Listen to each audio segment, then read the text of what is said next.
2001: A Space Odyssey. Those are the words that come to mind when I think of a perfect movie. Every single frame of this movie is drenched in beauty. There is not a single shot or performance or line of dialogue that is nothing less than perfect. There is no other film that starts with 3 minutes of a black screen and haunting music. The music engrosses you in what you are about to experience. Then we hear possibly the most iconic score for a movie ever. Also Sprach Zarathustra. Played over a sunrise. The mix of the glorious music and the outstanding visuals makes me cry every time I see it. The score is so powerful, you can play it over anything and it will look important.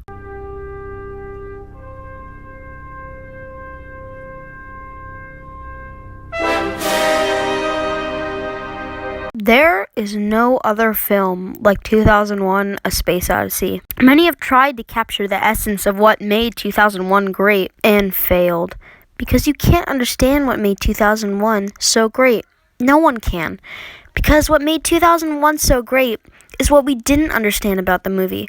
The fact that it is the most thought-provoking film ever made. The fact that after months after you watch it, it will never leave your mind. That is why I love 2001 so much. The fact that there is so much unknown. That is the same reason why I will never watch Peter Hyam's 2010.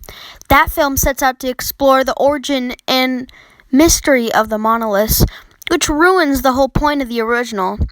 This is the genius of 2001 and Stanley Kubrick. His movies are not just pictures with audio, they are experiences and art. This quote from Daredevil sums up my thoughts on 2001 completely. Tell him it's not about the artist's name or the skill required.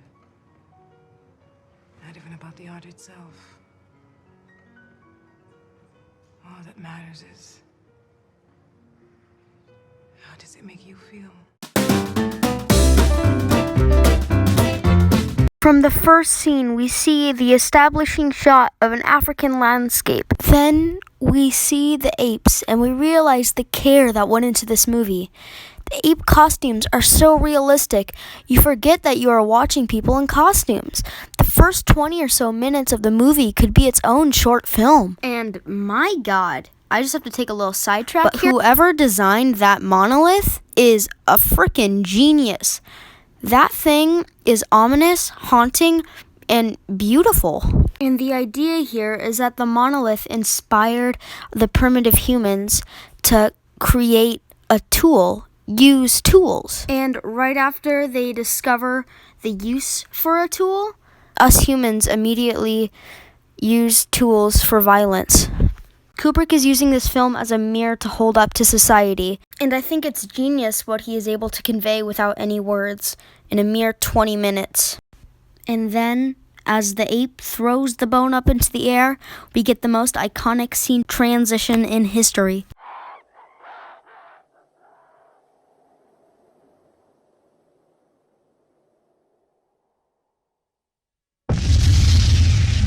What it cuts to is a nuclear warhead. Stanley Kubrick is cutting between man's most primitive weapon to his most advanced. Right there, you can just barely make out the image of the U.S. military, and many people have gone on record saying this is supposed to be a nuclear warhead. This next scene shows how a ship tries to dock into a bigger station. And I just have to say that Blue Danube Waltz is by far the perfect music choice for this scene. It really helps showcase the dance between the ship and the station. The station turns much like how a ballerina would turn while dancing to this music. The models are also, amazing. This was almost 10 years before Star Wars, and these models almost look photorealistic. This is also a very good example of visual storytelling. Not a single word has been spoken in the first 25 minutes of this movie. And Kubrick shows how in space, humans are nothing more than infants again. We're just learning how to walk, or even learning how to use the bathroom. I've also always liked this shot right here. You can tell it's framed from Hal's point of view, seeing how the sides of the frame are curved. The set design is also out of fucking control, how does it look that good? So this guy named Floyd tells this committee of America, of space, are putting on a cover story because they've discovered something alien-like. It's just a black box. Here we see modern man interact with the monolith, and similar how the apes reacted to it, the man strokes it. They are mystified by the glory and beauty of it. The man seems almost hypnotized by the monolith. And then the monolith sends out a beeping sound, and I was confused on what this meant. This is a direct quote on what the second monolith is supposed to be. In short, the second monolith was an alarm device intended to show that the apes on the planet below had evolved to the point where they were able to reach their nearest planetary neighbor and to perform basic survey tasks. Basically, the second monolith is signaling a key point in human evolution where they are able to go out into the stars. Another reason why I love 2001 so much, Kubrick is showcasing the evolution of man from ape to man to eventually star child.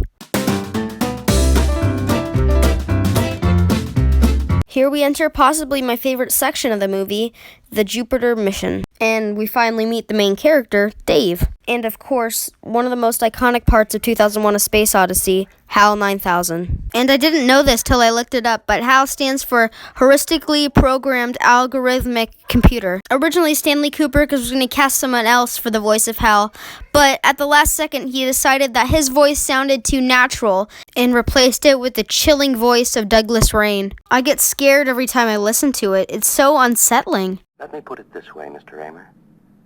The 9000 series is the most reliable computer ever made. No 9000 computer has ever made a mistake or distorted information. It's crazy that Kubrick would have predicted this back when computers were almost the size of a tennis field. HAL 9000 is a genuine icon. Many other movies have replicated him in a similar way. Alexa, open the pod bay doors. I'm sorry, Dave. I'm afraid I can't do that. I'm not Hal and we're not in space. Oh, you think you're so smart, don't you, Alexa? Even if you don't know it, chances are that you've encountered a movie that has been inspired by 2001. It's the good, bad, and the ugly of sci-fi. Kubrick was thinking so far ahead to a time where machines would eventually turn on us. Again, back when computers were the size of tennis fields. Just to show you how ahead of its time 2001 was, computers weren't fully able to defeat a human player until 1997. This movie came out in 1968, when computers could only beat around 75% of beginner chess players. Unlike a lot of other science fiction films from its time period, a lot of things from 2001 feel like they could still happen. We again see the impressive set design and amazing direction that only Kubrick is able to bring to his brilliant movies. The sound design for the film is also very iconic. Kubrick apparently recorded the breathing sounds himself.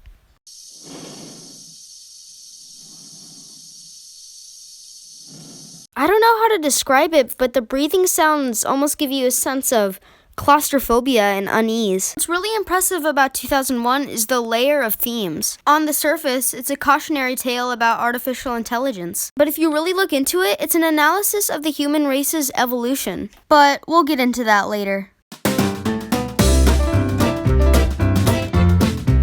Hal starts malfunctioning, so Dave and Frank have to figure out what to do about him. And again, Kubrick is a master of wordless storytelling. I feel like today, with Hollywood's current mindset, there would be someone in the movie that would say, "Oh no, Hal killed Frank." But Kubrick knows that the audience isn't stupid. We can interpret a story through visuals. According to IMDb, 88 minutes of this movie are absolutely wordless. I think that's absolutely beautiful. I feel like Hollywood is stretching farther and farther away from what film really is. Wordless storytelling. Moving on to the most iconic part of the movie. Open the pod bay doors, Hal. I'm sorry, Dave. I'm afraid I can't do that. Here Kubrick is showcasing the tool turning on man. Instead of man wielding a weapon, the weapon is now wielding itself. The tool has evolved past man and sees us as inferior. Going back to the sound design and the breathing, as the breathing is highlighted in the film, you really notice your own breath and you feel a part of that claustrophobia. Then, as Dave kills Hal, we hear Hal plead for his life. This is another key part in human evolution, when humans are no longer reliant on the tool. There's something almost sad about the way that Hal pleads for his life. It makes me feel uneasy and just depressed. Stop, Dave. Will you stop, Dave?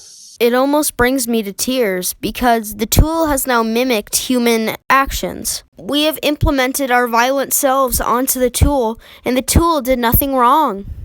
Okay, most people agree on what's happening between the first part and up to now, but after it gets to Jupiter and Beyond the Infinite, shit goes fucking insane.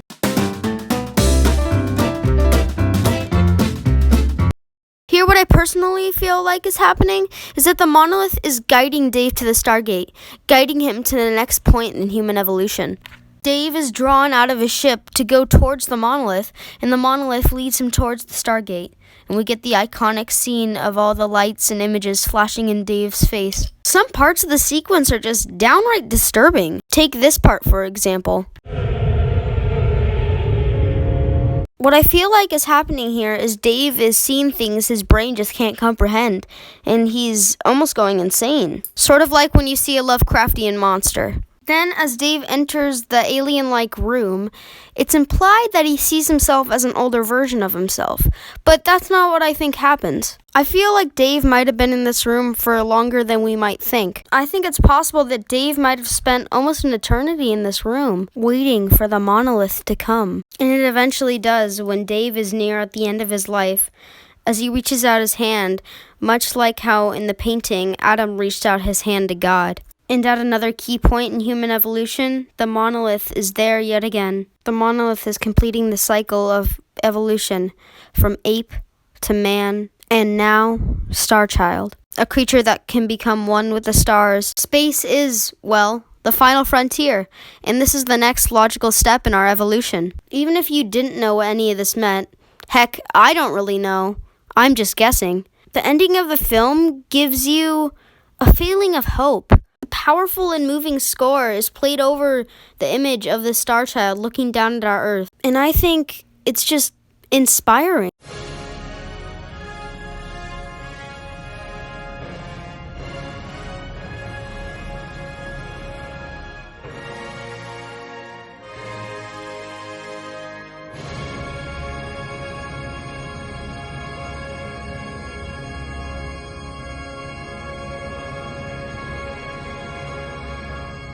Again, I'm not a genius. I don't know what every frame of this movie is supposed to symbolize or mean.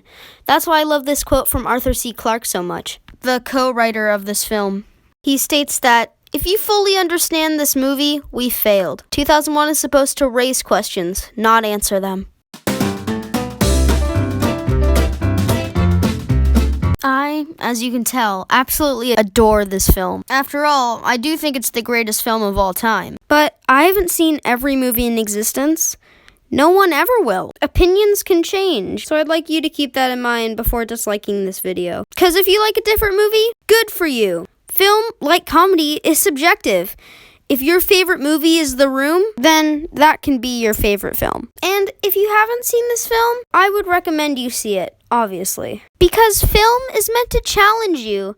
You can't spend your life watching Avengers movies, as fun and good as those movies can be. Demand for films to make you ask questions. Demand to be puzzled, confused, and need a few days to think the film over. Demand to want to rewatch a film as soon as you finish it. Demand to have films that make you think.